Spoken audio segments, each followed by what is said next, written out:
નવા વર્ષની શરૂઆત થતાં જ તમને વોટ્સએપ પર અને સોશિયલ મીડિયા પર શુભેચ્છા મેસેજની ભરમાર થતી હશે, પણ એ બધાની વચ્ચે સાયબર ગઠિયાઓ તમે એ લિંક ખોલો એની રાહ જોઈને જ બેઠા હોય છે।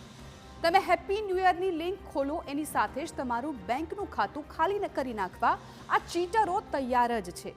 અને જો તમને પણ તમારા નામે ગ્રીટિંગ કાર્ડ મોકલવા માટે અહીં ક્લિક કરો એવી કોઈ લિંક સાથેનો મેસેજ આવે તો આવા હેપી ન્યૂ યર ગ્રીટિંગ લિંકથી સાવધાન રહેવું, નહીં તો તમારું ન્યૂ યર હેપીના બદલે સેડ થઈ જશે। સાયબર ગઠિયાઓ ગ્રીટિંગ લિંકના નામે એપીકે ફાઇલ મોકલીને તમારું બેંક એકાઉન્ટ ખાલી કરી નાખવાનો એક નવો કિમિયો શોધી રહ્યા છે। એટલે જ સાયબર ક્રાઇમ દ્વારા લોકોને અપીલ કરવામાં આવી છે કે આવી કોઈ પણ એપીકે ફાઇલ ઇન્સ્ટોલ કે અપલોડ કરવી નહીં।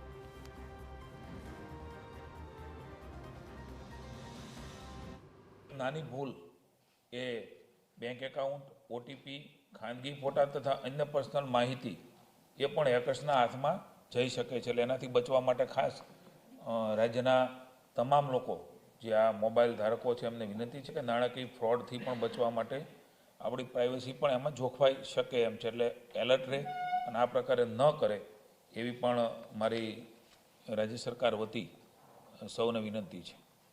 કેટલાક વોટ્સએપમાં અલગ પ્રકારે ગ્રીટિંગ્સ કાર્ડની પણ બાબતો જે આવતી હોય છે, આ બધાથી સાવધ રહેવું।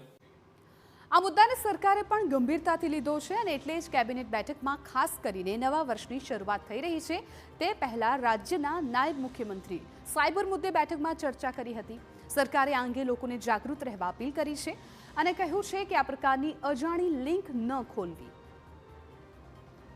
છાપવા માટે માત્ર સાદા મેસેજ, ફોટો કે વિડીયોનો જ ઉપયોગ એ કરવો સામાન્ય રીતે આપ સૌ જાણતા હો છો।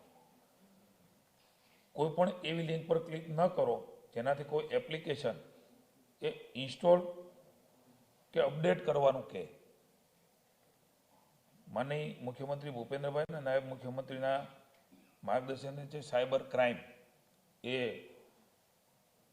ટીમ સતત સતર્કતાથી કાર્યરત છે। 1930 નંબર ઉપર આ ગુનેગારોથી બચવા માટે જાગૃતિનું એક સૌથી મોટું શસ્ત્ર એ રાજ્ય સરકારે આપ્યું છે।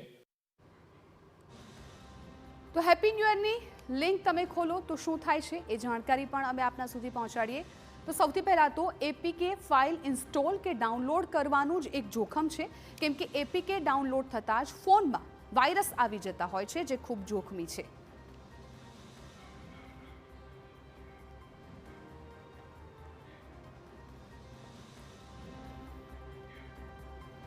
જો આપને પણ કોઈ આવી લિંક આવે તો આપે સાવધાન રહેવાનું છે, પણ હેપી ન્યૂ યરની લિંક ખોલો તો શું થાય છે એ ગ્રાફિક્સના માધ્યમથી એ જાણકારી આપના સુધી પહોંચાડીએ। આપ જુઓ, હેપી ન્યૂ યરની લિંક ખોલો તો શું થશે, કેમ કે આ એક સાયબર ગઠિયાઓ દ્વારા નવો કિમિયો અપનાવવાનો પ્રયત્ન કરવામાં આવ્યો છે, જેના કારણે સાવધાન રહેવું ખૂબ જરૂરી છે। એપીકે ફાઇલ ઇન્સ્ટોલ કે ડાઉનલોડ કરવાનું જોખમ ખૂબ રહેલું છે।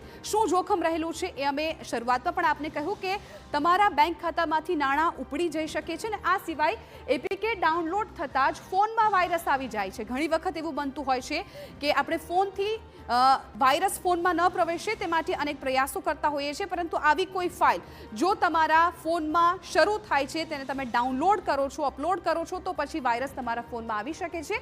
આ સાથે જ બીજું શું જોખમ રહેલું છે એ પણ આપને જણાવીએ કે ફોનનો તમામ ડેટા સાયબર ગઠિયાઓ પાસે પહોંચી જતું હોય છે, એટલે આપણી પ્રાઇવસી એ સૌથી વધારે મહત્વની બાબત હોય છે, પરંતુ જો આવી કોઈ પણ લિંક તમે તેના પર ક્લિક કરો છો તો પછી તમારો જે તમામ ડેટા છે એ આવા ગઠિયાઓ સુધી પહોંચી જતો હોય છે। 31 ડિસેમ્બર માટે સાયબર ગઠિયાઓનો છેતરપિંડીનો એક નવો કિમિયો છે।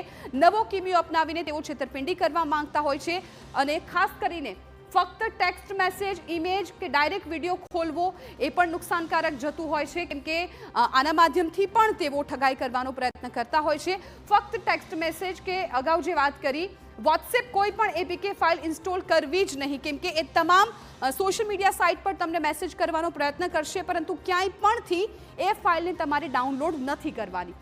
જો ભૂલથી ફાઇલ ઇન્સ્ટોલ કે ડાઉનલોડ થઈ જાય તો ગભરાશો નહીં, કેમ કે એનું પણ એક સોલ્યુશન છે। ગભરાવાની જરૂર નથી, પરંતુ માત્ર સાવધાની રાખવાની જરૂર છે।